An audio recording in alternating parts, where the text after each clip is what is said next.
Yo, what's happening, people? It's your boy Michael Griggs. Welcome back to another match reaction. Make sure you guys like, share, subscribe. I know we're about to get a bunch of people from Staffy Stream, so when you guys enter, big up first of all for joining. Big up Staffy, of course, to the redirect. Make sure you like, share, subscribe. And yeah, let's just what a game, man. Just what a game. Manchester United 4, Wolves 3. A game that should have never had to come to that. But in a sense, I'm very happy that the game turned out the way it did because we would have seen the goal from Kobe Mainoo if the game was like 3-1 in the 90th minute. So in a way, it was kind of good that we bottled it because we saw, honestly, maybe the moment that a star has been born in Kobe Mainoo. We'll talk about that later. But yeah, let's just start about the game. Obviously, Manchester United, I think this is our first league against the Spurs. Very important game. Wolves were about 1 point behind us in the table. I think we had 32, they had 31. So kind of a 6-pointer. And we started beautiful. Marcus Rashford. I'll start with him real quick. Obviously, Marcus Rashford has been a topic in the media. First of all, big up Anfield Drew. Marcus Rashford has been obviously a big topic in the media lately, obviously with the drinking, all that kind of stuff. His punishment, what was the punishment going to be? And the punishment was that he got pretty much dropped for the Newport game, got fined, allegedly, and that was pretty much his punishment back in the squad again on today for Wolves. And we all know what happened last time Marcus Rashford got disciplined before Wolves game. Pulled up to the game, scored. And what did he do today? Within 5 minutes, ball, edge of the box, bang. And I just want to say to all the haters from Marcus Rashford, hold that. Because every single time you guys want him like 10-game suspension, yada, yada, he gets suspended. He doesn't deserve to play for the team, all that kind of stuff. Guess what? He steps up. That's 5 games in a row where he has a goal and assist. People say they don't like the stats, but it is what it is. When it comes to your attackers, especially an attack that's struggling, I think that we have now we finally reached over about 28 league goals. We finally equal Luton. Congratulations to us. When your attackers are struggling that much, you take what you can get. And Marcus Rashford, he's showing us consistency alongside Højlund, who we'll talk about soon. So that's what I wanted from Marcus Rashford. He needed to show that he cares for his team, and that he needs to start being a leader. I talked about this. I think Gary Neville kind of echoed my comments. Marcus Rashford is the veteran in this attack. I think he's the oldest player in our attack alongside Martial, who's not really even a part of the team. He needs to be the one that leads by example. He's older than Højlund. He's older than Anthony. He's older than Garnacho, especially Garnacho, someone that came from the academy, someone that Garnacho looks up to in the team. So he needs to lead by example. He needs to show them. He needs to be the leader for them. He needs to show them what they need to do and what they shouldn't do. And I don't really care what players do in their personal time, but as an athlete, I think you have to have awareness and you need to know timing. And going out partying when the team is struggling like this, you're in the media already. Everything at Man United gets escalated by 100 times when it comes to these kind of incidents. You got to be able to, you got to know where your surroundings are. And he did it at the wrong time. We had a 2-week break, should have gone partying the week before. So it is what it is. I don't really care about what he did. It's just about the timing and all that kind of stuff.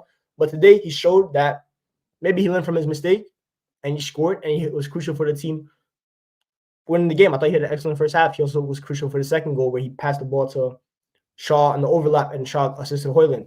That's what I wanted to see more from Marcus Rashford, and his relationship with Rashford Højlund is really developing. You're seeing a dynamic that needs to be worked on as the season progresses, because for me, honestly, I don't know what's going to happen the rest of the season. We might get top 4. We probably won't get top 4, but we need to start creating a way that we'll be ready to be more consistent next year and compete for more stuff next year. And a big part of the next year will be the attack and how it needs to drastically improve from this year. And for the attack to drastically improve from this year, is you need to build more relationship within the attack. And Rashford and Højlund's relationship is crucial because those two are going to be part of the attack next year. Marcus Rashford's not going anywhere. Rashford Højlund is not going anywhere. Right wing is the area that's going to be addressed. So those two need to keep working. And today, we saw it against Spurs where they assisted and scored off each other's passes. Today, again, Højlund assisted Rashford. A couple nice interchanges. Rashford starting to look for him more.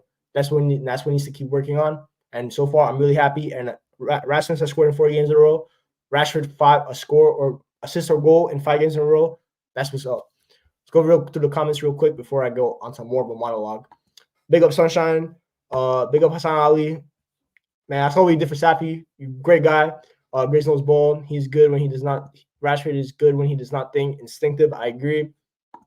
Rashford's biggest problem is his consistency. I do agree with that. Like, Rashford is kind of like a confidence player. When Rashford's on form, all that kind of stuff, he is one of the best on the planet. There is very few wingers that can chat to Rashford when he's in that kind of form. And today, We kind of saw all that. Big up Staffy, my boy. Smash the likes. You guys know what to do. Big up my boy Paratosh, my number one hater. This guy's my number one hater, by the way. No one else has that title except him. That's my number one hater. Modest, yeah, I don't even know how to do all that, man. I really don't know how to do all that. We'll say that for a StreamYard when you tell me how to do all that stuff. Big up Miles Johnson. Mikey Irish, big up Griggs, man. Griggs got Brunson and Jalen Brunson and Kobe Mainoo. You know what? A year ago, I was counting Julius Randle and Bruno as my franchise players. God got me, man. Jalen Brunson and Kobe Mainoo. The next 10 years might be bright for me. That's probably the hater, that kind of stuff. Yeah, you'll teach me later. All right, calm. Say no more. But yeah, back to the game.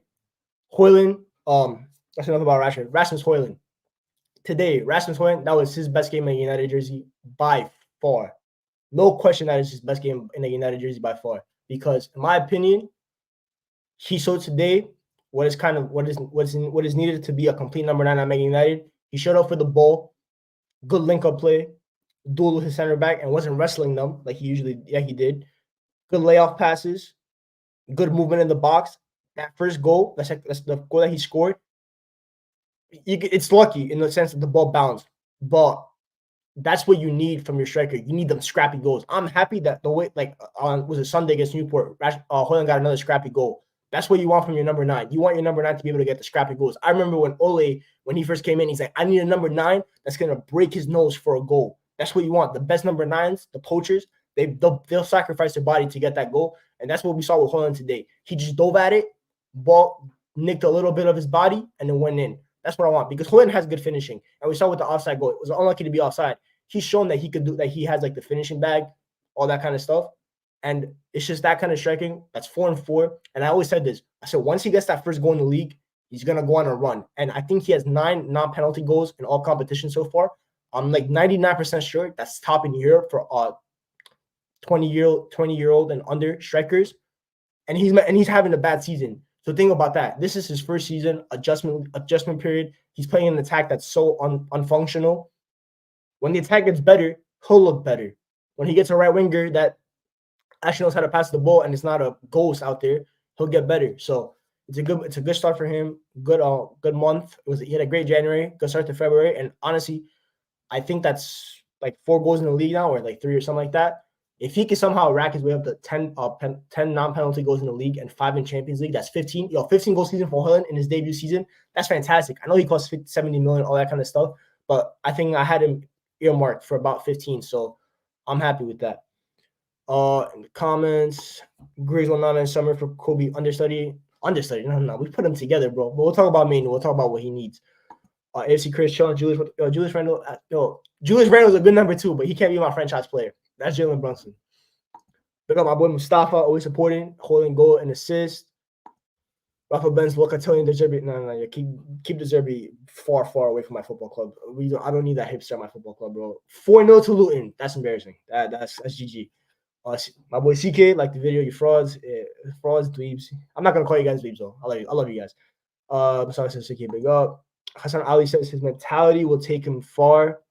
With Hoyland, I agree. I think CK or Rhino brought it up when we were doing Staffy. I think he's talked about, Hoyland said, when my players create a chance for me and I'm not there, I want them to yell at me. And and vice versa, when I'm there and they don't create that chance for me, I have the right to yell at them. That's mentality. That's a sign of a striker that wants to win. That he wants to get all of the goals. He wants to score. And that's what I want from him. That's what we've been starving for. When I do my articles, I talk about United's number 9 issues. It's been a long-lasting issue. Let's be real. Since Robert Van Persie, we have not had a consistent striker. We got a little bit of consistency from Martial. We got about 2-3 years, right? You had Zlatan, who gave us a year, but he missed a lot of chances. You had Lukaku, who was inconsistent. He got his goals, but it wasn't the complete package. Cavani, 1 year. It's always been 1 year when they have a good season. It's never back-to-back good seasons. And Hoyland is for the first time, we have a young striker, that has a chance to give us back-to-back good season as a striker. And now all we need to do is, first of all, get him a veteran striker that he can learn more off of. Not Martial, because Martial, no disrespect him, but he's not the kind of veteran striker that you want your young striker to have. Now would have been the perfect time to get a Cavani, a Zlatan, even an Igalo. Now is the time to get those guys. Not back then when they were stopgaps. We have our striker. You don't need a stopgap anymore in the striker position. You just need someone that can take the pressure off Hoyland a little bit in a cup game, rest Hoyland, get your other backup striker in to get a couple goals. Chupa one thing would have been perfect, for example. So something like that with him. But for me, fantastic month, and I hope he just continues this fantastic second half of the season. And for Drew, he has a good mentality. Poachers are rare these days. They're coming back though. I'm not gonna lie. The false nine, that kind of stuff is kind of dying out, and you're seeing more of like the tall physical strikers coming back. And Scandinavia is doing a great job of developing those. Great center for Rahim. Do you prefer Mainoo as a 6 or 8? You know what? I'm gonna start this and come back to it later. Martinez with key today. The composure he brings in build up was so good, bro. Alejandro Martinez. I'll talk about him too. What a player, man. What a player.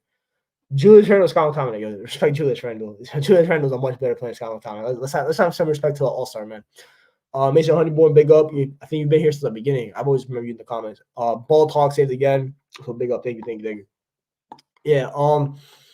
It's been a minute when it comes to Alessandro and Alessandro Martinez, man. I'll go with him before we get to Mainoo because I'll say Mainoo a little bit later because I'm gonna go on a bigger soliloquy when it comes to Mainoo.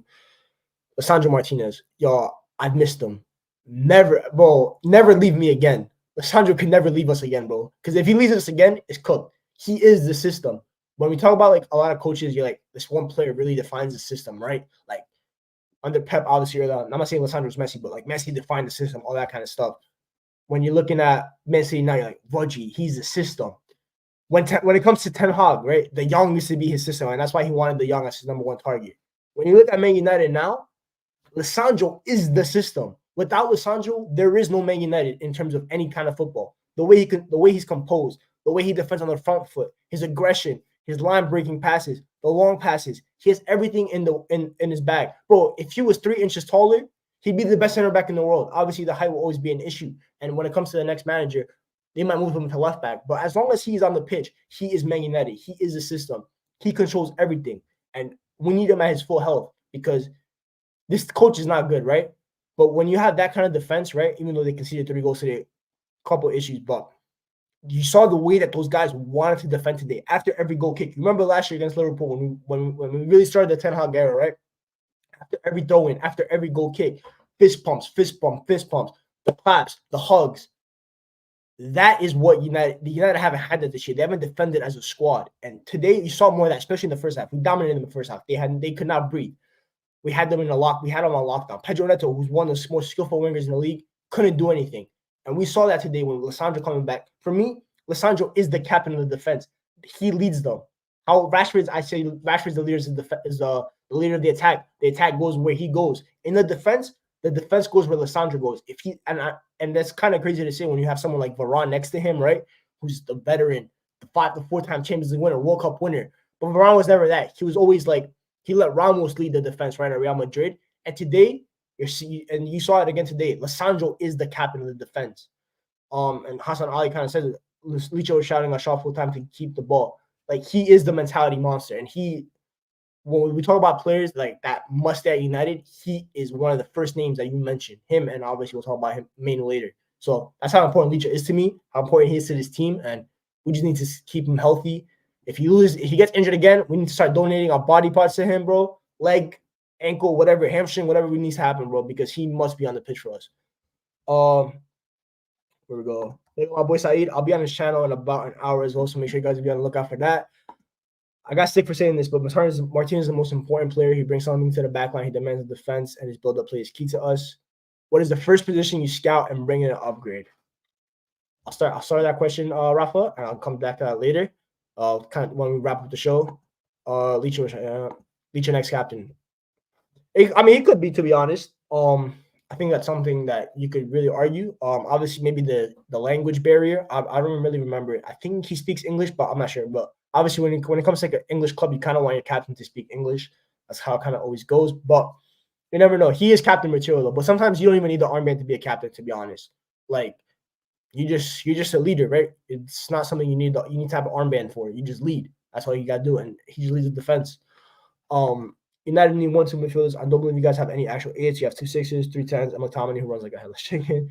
I do think we have an 8 in Kobe Mainoo, but if you call him a 6, I'm not going to argue with you in that kind of aspect. Mainoo next captain is so obvious. Bro, in 5-6 years, Mainoo's obviously the captain. I agree with that. But yeah, that's why someone Licha. And now let's talk about Kobe Mainoo. Bro, when like there's a special player, right? And every special player has this one moment where you're like, a star is born. Today, I already knew he was a star, but today you saw a star born, bro. There are very few midfielders that can do what Kobe Mainoo did in that moment of time. The only player I can really think that can do that is Jude Bellingham. I said that on Saeed's stream. I mean, on Staffy's stream. Jude Bellingham has that kind of X factor in him. And the fact that Kobe Mainoo might have that X factor in him at the age of 18, playing for one of the biggest clubs in the world that's in disarray beyond belief, that's a sign of a player that's going to be an all-timer. When we look back at United history, when we look back at midfielders, there is a good chance, in my opinion, I might be gassing him, but it is what it is, that we have Kobe Mainoo names amongst the greats. And that's how good this kid is, bro. He has every single thing that you need in a midfielder in the modern day. He could pass, he could dribble, he could shoot. Do you know how hard it is to put that kind of power and that kind of curl, that kind of finesse, and that kind of shot? And the way that he curled the bottom corner. Bro, I don't think anyone else in our team can even have that kind of finish. Most of them just blast the ball. Anthony tries to curl, he hits it 50 yards wide. And he's the winger, he's the attacker. That's how complete Kobe Mainoo is. This is a complete player. And you don't get these kind of players from your academy very often. We had one of those in the attackers in number 11, obviously off the field issues. I'm not going to discuss that, but it didn't work out, right? We got blessed with another one. Those kind of talents usually come once every 10 years. We've had two in the last 5, and we cannot ruin this. We've already ruined one midfielder that's once in a lifetime talent on Paul Pogba in terms of profile. You really don't get many Paul Pogbas in world football. We have another one in Kobe Mainoo. I don't think he's generational, but he's like he's probably one of the most complete midfield profiles you could have in the modern day, especially for that kind of age. You got to build around him. You got to make sure that you get the right player for him, that you build around him. You cannot ruin him the way you did Paul Pogba. You have to make sure that you get him a partner that can really, really complement him to the best of his abilities. You do not just grab a name and throw him next to Mainoo. You make sure it's the perfect midfield partner. And Rafa asked, who do you think should be the next partner for Mainoo? There's a lot of names out there. I kind of like Amadou Onana. It all depends on what Man United wants to do. If you get Onana, then Mainoo kind of has to take the responsibility of being more of the first base player.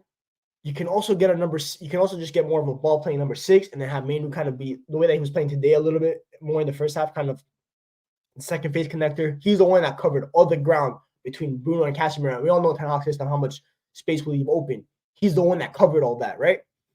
That's how much he has so much athleticism, right? And running and like his motor and like his engine is meant maybe to be one of his weakest aspects for Mainoo. Bro, today was a strength. So and I don't know exactly the right midfield. I have to do more research into that. When I do like my series of summer articles, I kind of want to start scouting. Amadou Onana is kind of one of the first things because that kind of running power midfield with Mainoo, that's just incredible. That's a proper midfield pivot. If you want to have Mainoo in the first phase, but you might disagree with me and want Mainoo more in the attacking phases because, like you saw today, right? It'll be kind of a crime to have that kind of player kind of be stuck on the first phase of play to kind of just progress the ball when you have that kind of talent. But that's how complete he is, bro. United have he just has to get a midfield partner that just complements him on either side of his game. If it complements the number 8 side of his game, or if it complements the number 6 side of his game. So United, bro, there's so many midfielders out there that's so talented. It's really hard to mess this up, but I wouldn't be surprised if we do, to be honest. So Manu Kone is a good player, but I don't really mess with him like that. I think, first of all, that lacks too much height. Like Mainoo's good in the air, but he can get bullied in there sometimes against the wrong player. So I'd rather sign a taller midfielder to play next to Mainoo, in my opinion. I think Manu Kone just lacks a little bit of height. See how Carey changed United when he arrived. This guy has changed our midfielder. Bro, I told people this. They told me it's too early to put that kind of pressure on him. I said this kid is going to save our team because the players are going to see a midfielder for the first time in a long time that they can trust. Bro, when Lissandro played against Spurs when he came back, he looked in the midfield. He's like, I usually can't trust these guys. He saw Mainoo. He started fizzing the ball to him. He's like, I trust him to control the pass for me. That's how, bro, these guys respect him to that level. And you know how hard that is for an 18-year-old, right? To come into a dysfunctional team that has so many issues, locker room issues, coaching issues, player issues. Like, there's so many issues at Man United, bro. You could write a whole dissertation on it, right? This kid has come in, and especially in the midfield, he's taking them by the scruff of the neck. He's the one that's telling people where to go. Against Everton, he's the one that was telling McTominay, you stay there so I can get you the ball. He's the one that was telling Bruno, his captain, by the way, you go over there. At 18, he's the lead. He's one of the leaders. That's maturity beyond his years. And I know that's not really an attribute that you can really judge like in terms of football, but to be that mature at that age, that's only going to improve the more experience you get. And he already has that within like only having played less than 20 games in his professional career. So Anthony's right. He could even get taller, bro. Like it's crazy. It's actually very true. He can get taller, and that might cause some issues in terms of like agility and all that kind of stuff. He'll have to grow into his body a little bit more. But bro, Mainoo should upgrade his passing. I mean, obviously, I think that will improve. Like the passing range will improve. That's why I disagree with people say he's the next Paul Pogba. He'll never have Paul Pogba's passing range, which is infinite. But his short passing is good. The medium passing is good. He knows how to do like the little curve passes over the top to the fullback that's overlapping. He knows how to get into the exact perfect spot for when the player arrives to first time the pass, not have to take a dribble. So he knows how to do it. Obviously, it'll just come, bro. But the way that he's this complete already, bro, to have the finishing bag, the creative bag that he has already at this age, and he's not even meant to be an attacking midfielder, that's just incredible. So this is a kid that's going to be special for a very long time. This is the kid that Man United should build around. This is the kid that just, bro, you just got to make sure that you don't fail him because, bro, who knows the next time we're going to get a midfielder like this. And to be honest, like when you look at United's academy, I know you guys may not know a lot, but like when you look at our under 18s, by the way, are undefeated after 14 games, I think. Top of the league in the under 18s group. There's a lot of good players in there. But Mainoo's like, he's a special one. And it's just up to Man United to not fail him. But honestly, I already said this. For the rest of the season, all that really matters to me is how Haaland keeps developing, the relationship between Rashford and Haaland. Kobe Mainoo just continued developing. I said this. I said this on, I think on Hassam's. This is on A-List. Just big up Hassam. I said by the end of the season, I am confident that Kobe Mainoo will be certified as a top 10 midfielder in this league, and I believe that from the bottom of my heart. I don't. By the end of the season, you cannot come up to me and tell me 9 better midfielders than Kobe Mainoo. Because I also said this. I said, bar Manchester City, right, who are on a different level. Kobe Mainoo has a legit argument to start for every other single Premier League team. I think the only other one that I said may be difficult is Spurs at the strongest midfield. They have a very strong midfield. But even then, bro, I'll back up Mainoo to start for that team. And people say Liverpool. You can move McAllister to 8 and you can put Mainoo as a 6. I think Mainoo's a better 6 than Endo and McAllister, for example. 8. Curtis Jones is a cold player. I actually rate Curtis Jones. But I'll take Kobe Mainoo. And bro, it's come to the point where like when people say, are United going to win? I'm like, we have Kobe Mainoo. They don't. That's the kind of player that he is. So it's a great player. Honestly, just continue. I just hope he continues improving. And we'll see where it goes from there. Obviously, it might be a little bit more too much pressure I'm putting on him, but I only put this kind of pressure on players I believe can live up to their potential. And I am wholeheartedly confident that Kobe Mainoo can live up to his potential. So that's pretty much it when it comes to that. Otherwise, not really much. I mean, let's talk about Ten Hag real quick. Have you seen our midfield depth? Why can't I see this stream?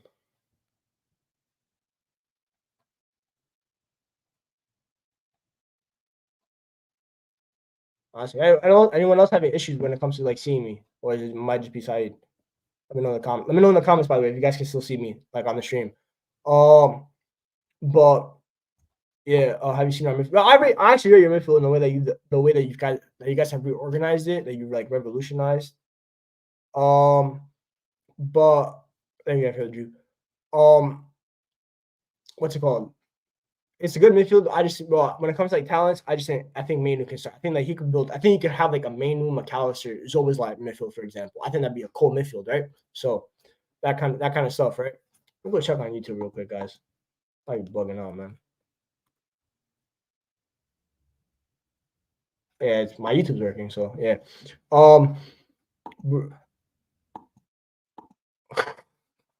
That would be a bad thing because most of my audience is UK. That'd be peak. I'm not gonna lie. Bruno was playing against us. I can see. Yeah, I was talking about Bruno. I'm gonna do player ratings right now, guys. Before I talk about Ten Hag. Actually, after I talk about Ten Hag, Ten Hag. Well, we only talked about Ole, right? We always said individual brilliance carried him.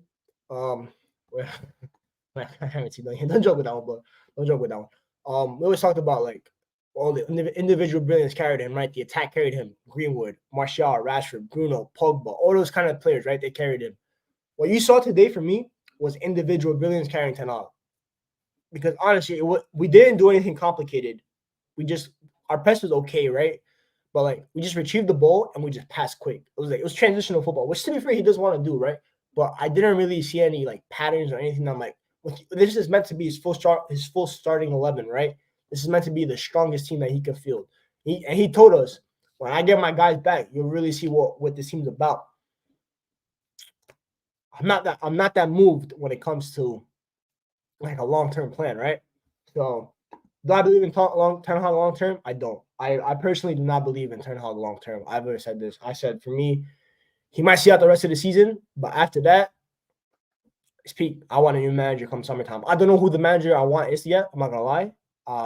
The last couple of times I've had a name, but right now I'm thinking maybe like Inzaghi, Amorim, maybe something like that. But I don't believe in him long term. I'm not gonna lie. But yeah, today for me was individual brilliance, and then the substitution. Abalade talked about it, man. The defensive subs. I hate when managers go defensive subs, especially when you make multiple. One's okay, but when you go two, you're conceding a lot of territory and you're conceding a lot of pressure, and you're basically inviting the team to come at you. You do not, when with the state of our team, you do not let the other team come at us, because then it gets peaked. Because you have a goalkeeper that doesn't know how to save, and we saw for the third goal, the dude doesn't dive. He's allergic to diving. Athletes are meant to be in the top 1% for reflexes, right?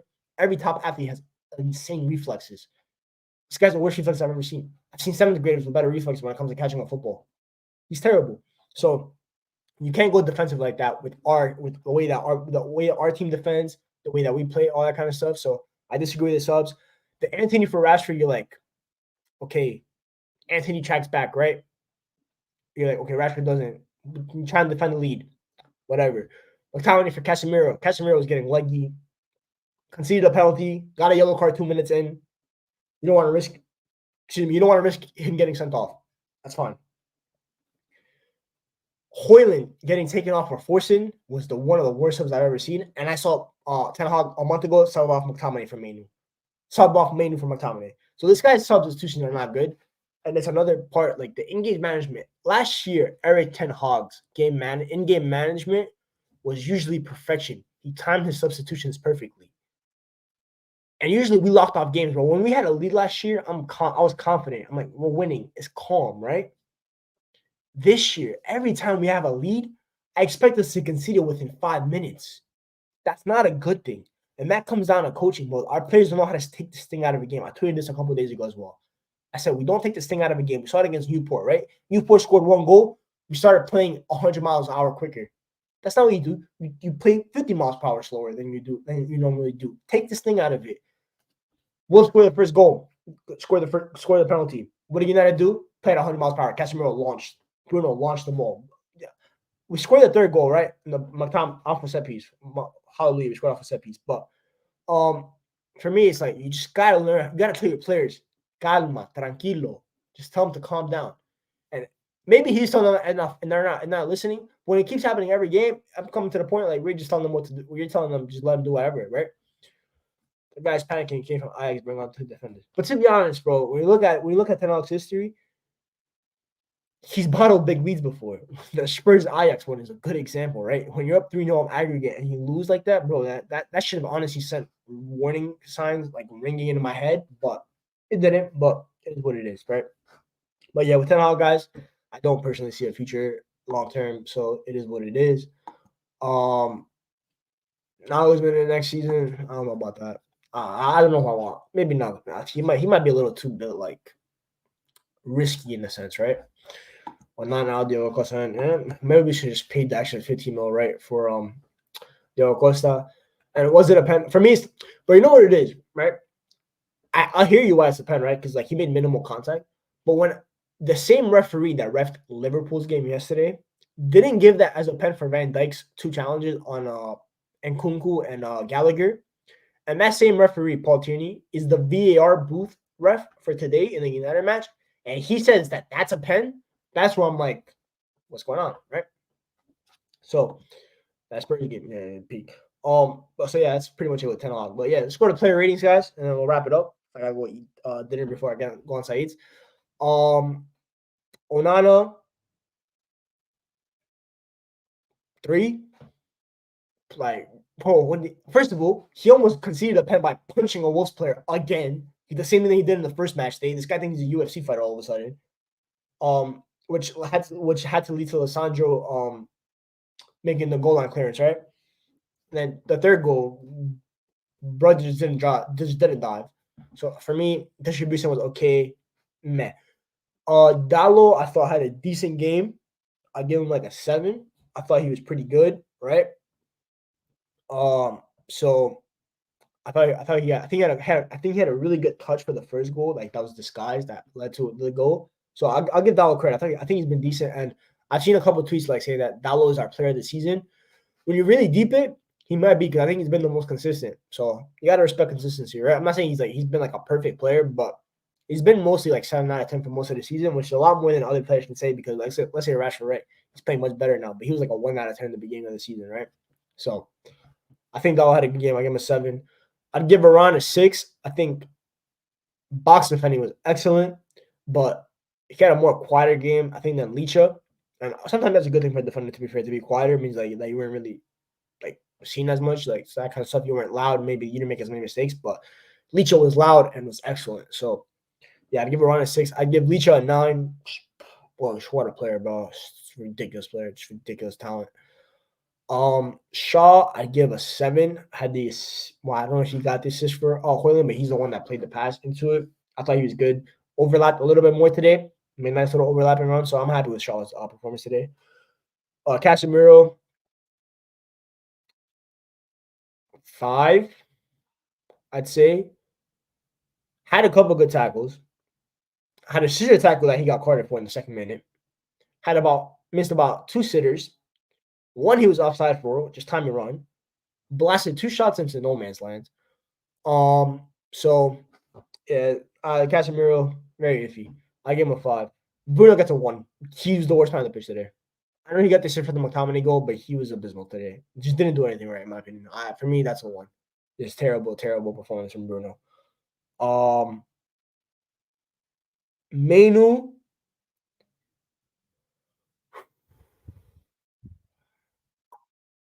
I'll give it 8. Safi mentioned it at his stream. The marking was a little poor for the second goal that they scored. So I'll take 1 point off, but that winner, incredible. Was just so solid in the midfield, honestly, but just it's an incredible player. It's closer to 9 than 8, but I'll give him an 8, right? Let's say 8.5. I don't usually do 0.5s, but let's say 8.5, right? Attack Garnacho gets a 3 for me. I thought he was poor. Could have had an assist that Højlund missed a chance for, right? But the decision making was off. He felt like a ghost to me. Let's see.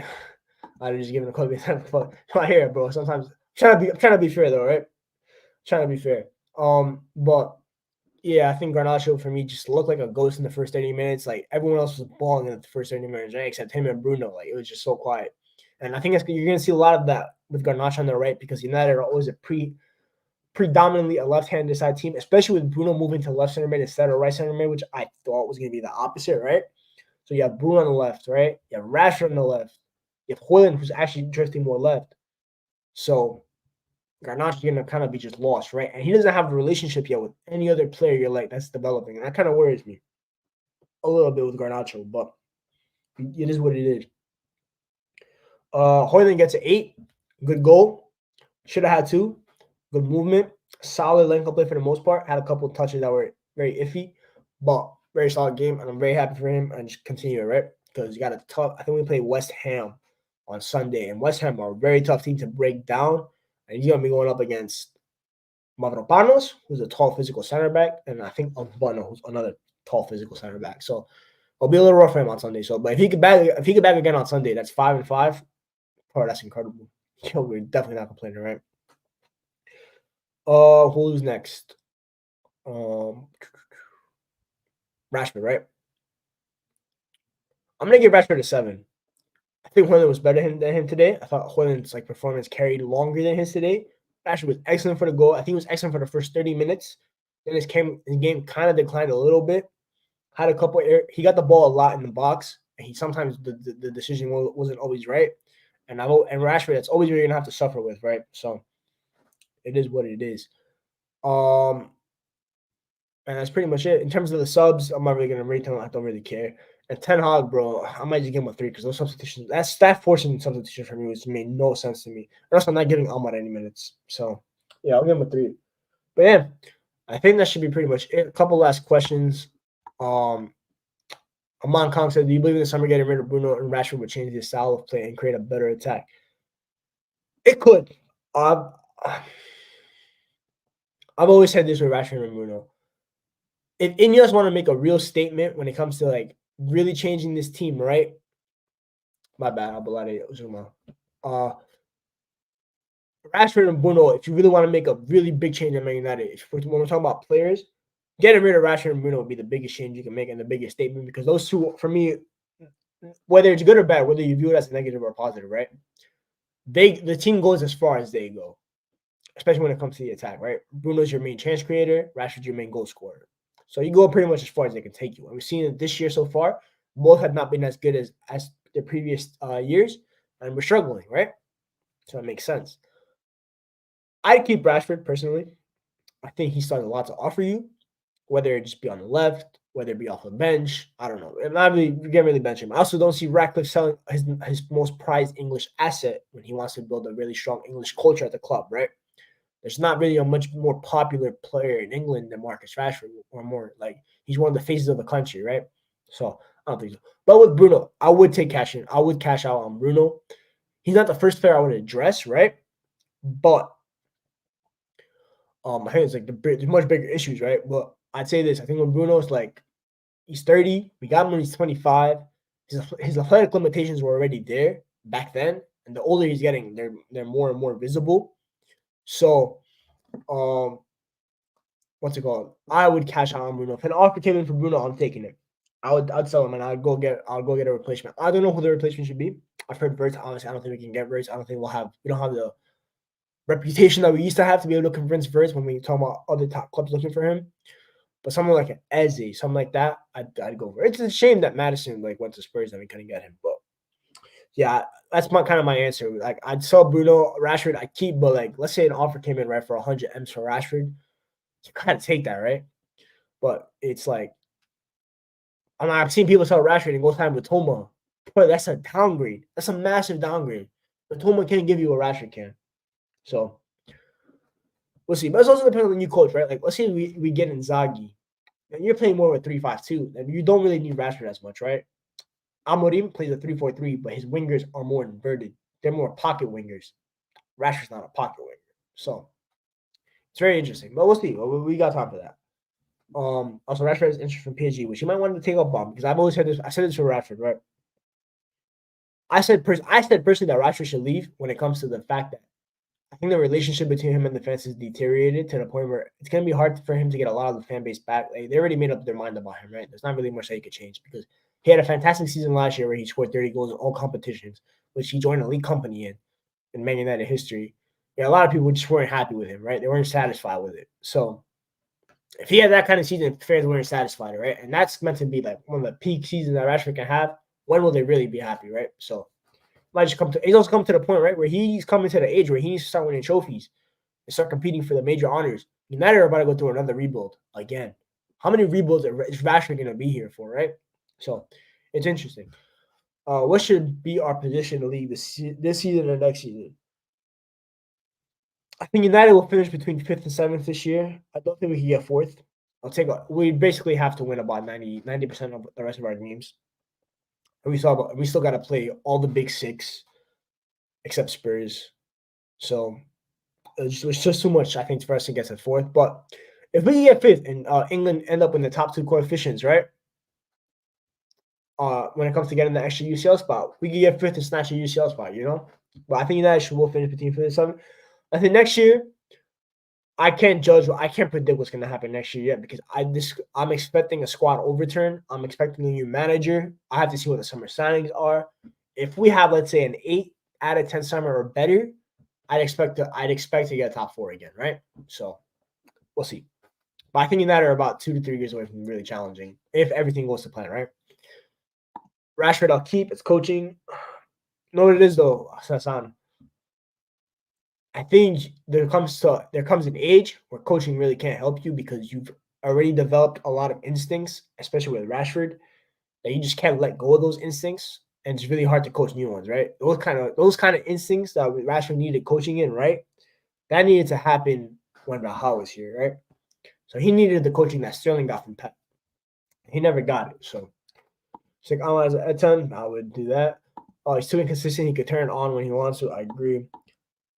Spurs keep getting lucky wins, so you won't scrape for. Yeah, I think Spurs are gonna finish above us. I think they have a more cohesive system. Most of their guys are back now too.